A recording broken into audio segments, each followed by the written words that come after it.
tous et bienvenue dans Social Blog sur i24 News, le magazine de la nouvelle génération du Moyen-Orient. Chaque semaine sur ce plateau, on scanne les sociétés pour vous, on en débat avec nos blogueurs. Et cette semaine, j'ai le plaisir de retrouver notre blogueuse mode et tendance, Morgane Portocorège de l'excellent Léopard Legs, le blog de mode. Merci Morgane d'être avec nous. À noter que vous avez étudié les relations entre look et message politique. On va en parler ce soir. Merci d'être avec nous Morgane. Et puis, face à vous, Yoram Salamon, un tout nouveau, mais en fait on vous connaît bien puisque vous vous occupez du site Roots Israël, mais vous êtes ici en tant que dirigeant de l'agence de communication. Ils sont partout spécialisés dans la communication via le web. Merci d'être avec nous, Yoram. Merci, ça me fait plaisir.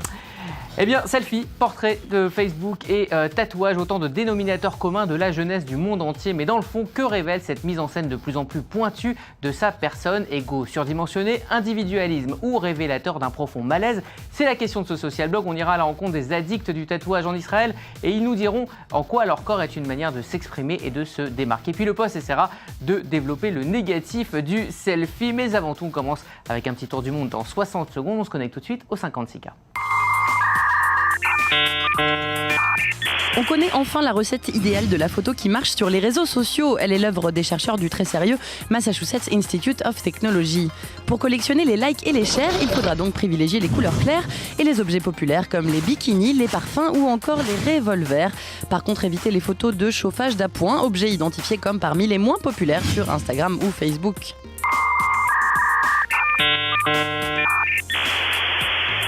30 000 € d'amende et l'interdiction de transporter des enfants. C'est la condamnation d'un chauffeur de bus de Jérusalem qui a traité de singe une enfant de 11 ans d'origine éthiopienne en voyage scolaire. Il lui a ensuite recommandé de retourner dans son zoo. Quant au chauffeur de bus, lui, il a filé tout droit au tribunal.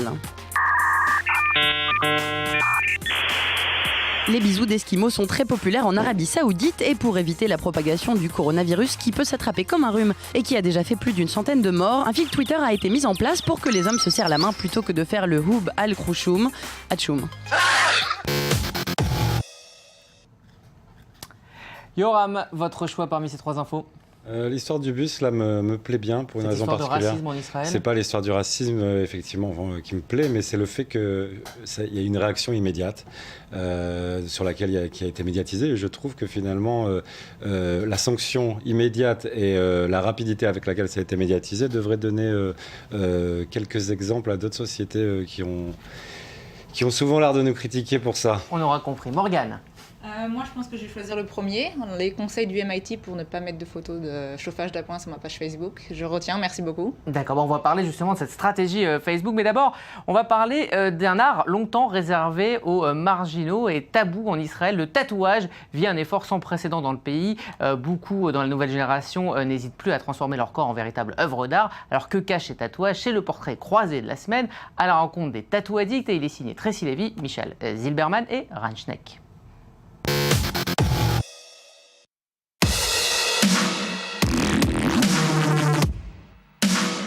Considérés comme les symboles des prisonniers, des rockers ou des rebelles, les tatouages ont toujours été présents en marge de la société. Mais depuis peu, le tatou s'est démocratisé jusqu'à se retrouver sur le bras de Caroline Kennedy ou sur la cheville de Samantha, la femme de David Cameron. Interdiction par la loi juive ou héritage de l'Holocauste, le tatouage a plutôt une mauvaise réputation en Israël, notamment après la création de l'État. Une mise au banc qui a bien changé depuis une dizaine d'années. Toutes les personnes sont différentes et sont supposées faire ce qu'elles veulent de leur corps. C'est mon corps et j'en fais ce que je veux.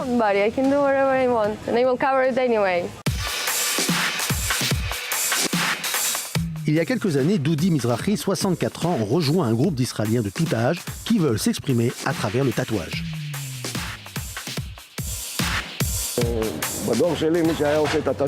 Lorsque j'étais plus jeune, les personnes qui avaient des tatouages étaient soit des marins, soit des criminels. Il fallait que je le sois, sinon c'était impossible. Mais la nouvelle génération a fait revenir la mode des tatous, alors j'en ai profité. Mes tatous sont tous en relation avec l'histoire juive. Sur mon dos, on peut voir la période de la sortie d'Égypte.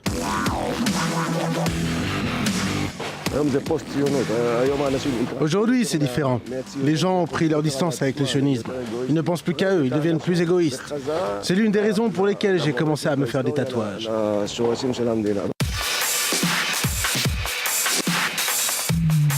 Pour certains, se retourner vers le tatouage est perçu comme une manière de balayer l'esprit collectiviste pour faire place à une société de l'individu.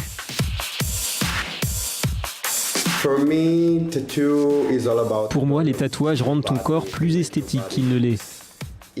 C'est comme de l'art corporel.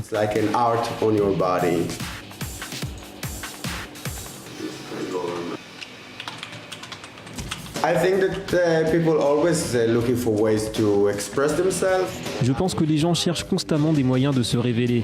Lorsque j'étais plus jeune, j'essayais avec les vêtements.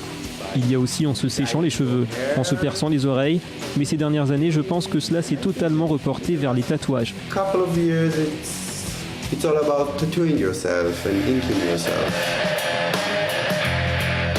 La première personne qui a été témoin de cette transition est Motigal, le propriétaire de Jovien's Tattoo, qui a travaillé dans cette industrie depuis plus de 20 ans. Autrefois, les gens s'inquiétaient énormément de ce qu'on pensait d'eux. Ils étaient préoccupés par les grands-parents de la génération passée qui ont survécu à l'Holocauste. Comment allaient-ils l'accepter? Aujourd'hui, le seul problème est, vont-ils le regretter ou non?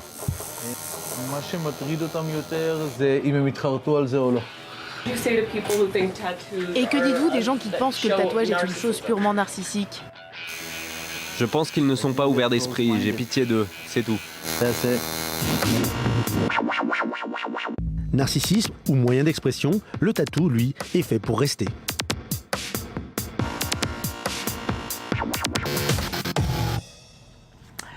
Morgane, est-ce que pour vous le tatouage est une manière de marquer son individualisme, d'exister?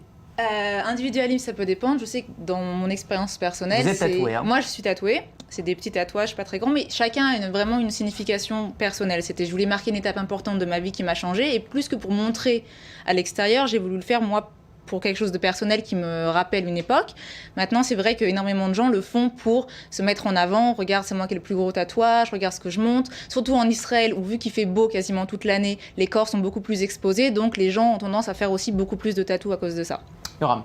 Je pense qu'il y a, effectivement, je ne sais pas si c'est quelque chose pour montrer de manière ostentatoire, mais il y a un besoin de se différencier parce qu'on est dans un monde standardisé aujourd'hui de plus en plus où tout le monde... Mais est-ce qu'à force de vouloir être différent, on n'est pas tous pareils et tous mais tatoués? c'est comme quand on va s'habiller chez Zara ou H&M, voilà, on veut tous prendre quelque chose qui pourrait un petit peu nous différencier, mais finalement on a la même chose que partout dans le monde. On reste tous pareils. Et c'est vrai qu'il y a aussi beaucoup de gens aujourd'hui qui voient beaucoup de stars, qui se prennent en photo, voici mon nouveau tatouage, je vais me le faire tatouer, et qui du coup vont se faire le même des fois. Alors j'aimerais vous montrer cette photo de Billy Gibby. Il avait fait beaucoup parler de lui il y a quelques années pour se faire tatouer sur le visage. On le voit, des marques contre quelques milliers de dollars. Alors sans aller jusque là, Yoram, est-ce qu'on est rentré dans l'ère du personal branding, c'est-à-dire je suis un individu mais je suis aussi une marque? Mais à fond, on est de toute manière aujourd'hui on est obligé, on n'a pas le choix parce que quoi qu'il arrive, si nous on le refuse, ça nous rattrape.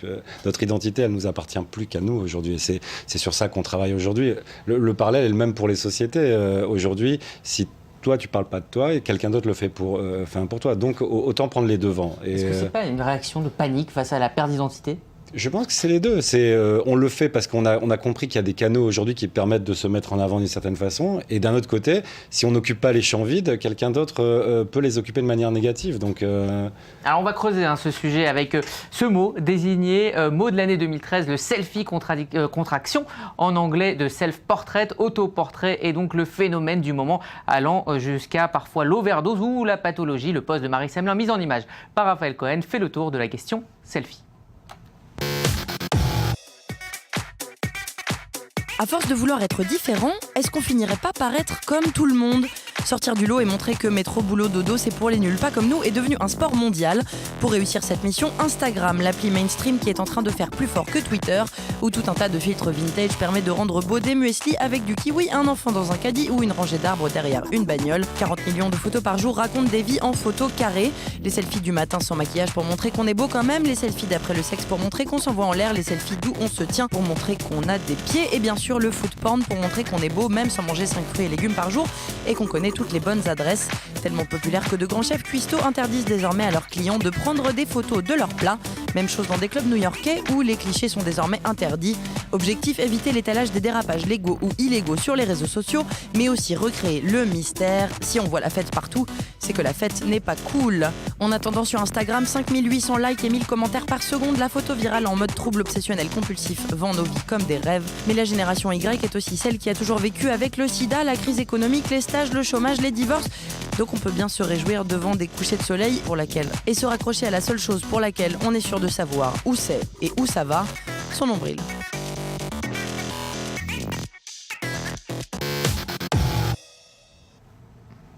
Morgane, on se souvient du cas de cet adolescent anglais qui avait tenté de se suicider parce qu'après 200 tentatives, il n'arrivait pas à prendre le selfie parfait. Est-ce que d'après vous, on est esclave du selfie et donc de l'image qu'on a envie de renvoyer nous-mêmes? Esclave, je pense que pour certaines personnes, c'est plus que pour d'autres, mais c'est vrai qu'on est dans une génération où tout le monde prend des selfies. Moi, je sais qu'il y a une semaine, quand j'étais au Népal, j'ai vu un couple de 60 ans devant l'Himalaya se dire « Viens, on fait un selfie tous les deux ». Donc, c'est vraiment quelque chose qui est intergénérationnel, qui ne se contente pas uniquement à la génération de notre âge.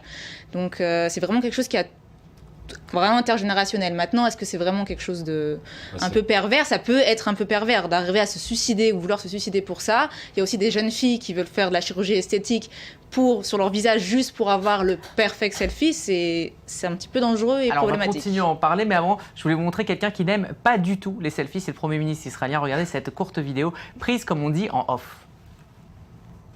אני לא מבין את העולם החדש הזה, כולם מצלמים. מתי הם מספיקים לחיות? הם כל הזמן מצלמים.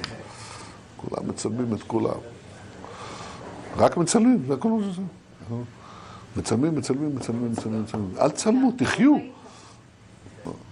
So I'm the only person here 1 minute without all these electronic devices. Okay? I'm a free man, and you're all slaves. right. You're slaves to your gadgets. Absolutely right. You're slaves. Alors, est-ce que vous vous sentez esclave, Yoram? Je trouve qu'il a, oui, mais enfin, il a raison sur le discours, parce qu'aujourd'hui, c'est un peu ce qu'on disait tout à l'heure, c'est une tentative de récupérer son image comme ça, qui parfois nous échappe. Alors, on a besoin de montrer qu'on est in, on est bien, on est dans la soirée qu'il faut, on est dans un endroit qu'il faut, on passe un moment heureux. Et ça relève un petit peu de la... On est dans la démarche people. Aujourd'hui, tout le monde est people, en fait, grâce aux selfies. C'est tout. Et est-ce que ça cache, cette mise en scène de soi, est-ce que ça cache un mal-être?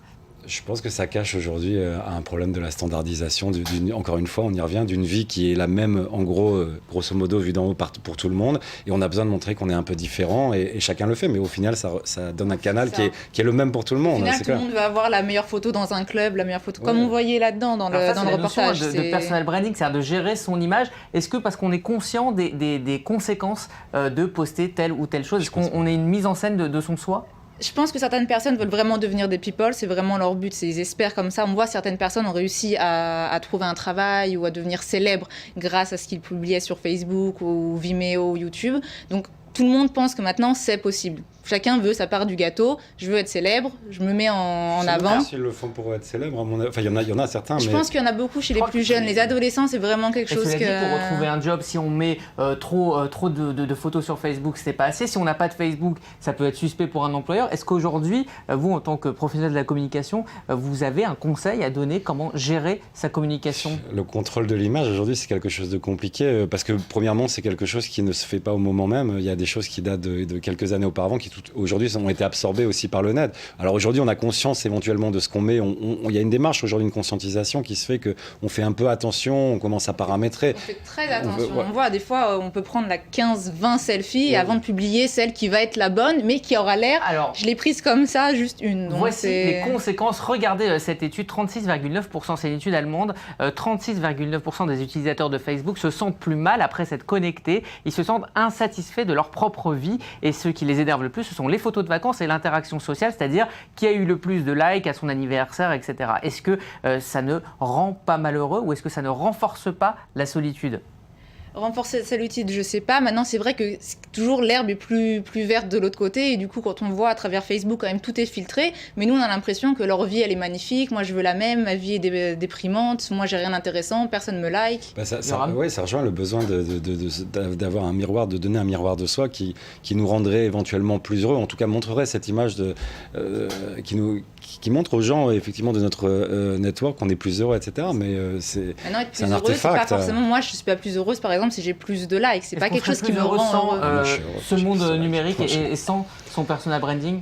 Je crois que c'est un peu réducteur de dire ça. Aujourd'hui, on connaît les avantages et les inconvénients d'un modèle dans lequel on vit. Ça va pas disparaître tout de suite. Maintenant, c'est fait pour rester. Donc, va falloir juste avoir un peu ajusté les paramètres. Maintenant, c'est vrai qu'on est un peu trop dedans. Moi, je sais que pendant 2 semaines en vacances, d'avoir à peine Internet, à peine Instagram et Facebook, ça m'a aussi fait du bien. Et est-ce que on s'intéresse pas finalement plus aux autres avec Facebook, à l'inverse, c'est-à-dire puisqu'on regarde non-stop ce qui se passe chez le voisin ou chez l'ami? Je pense que c'est aussi de la consommation, c'est-à-dire que voilà, on sait comment ça marche, on a les photos de tout le monde, etc. Et encore, peut-être un peu moins qu'avant, mais c'est de la consommation. Est-ce que maintenant l'intérêt est là pour tout le monde? Je sais pas. C'est un peu compliqué. Non, c'est intéressant, mais c'est vrai que des fois, c'est plus pour voir, se comparer. On regarde ce que font les autres pour se comparer. Merci à vous deux, on n'aura pas le temps de voir votre choix des blogueurs. On retrouvera ça sur la page Facebook. C'est la fin de ce magazine. Merci à toute l'équipe qui m'a aidé à le préparer et à vous de le suivre. Voilà, tous les liens, vous les retrouvez sur la page Facebook. Et n'hésitez pas à nous y parler et d'envoyer vos selfies. On se retrouve la semaine prochaine, même heure, pour continuer à décrypter la nouvelle génération du Moyen-Orient. Et d'ici là, restez connectés.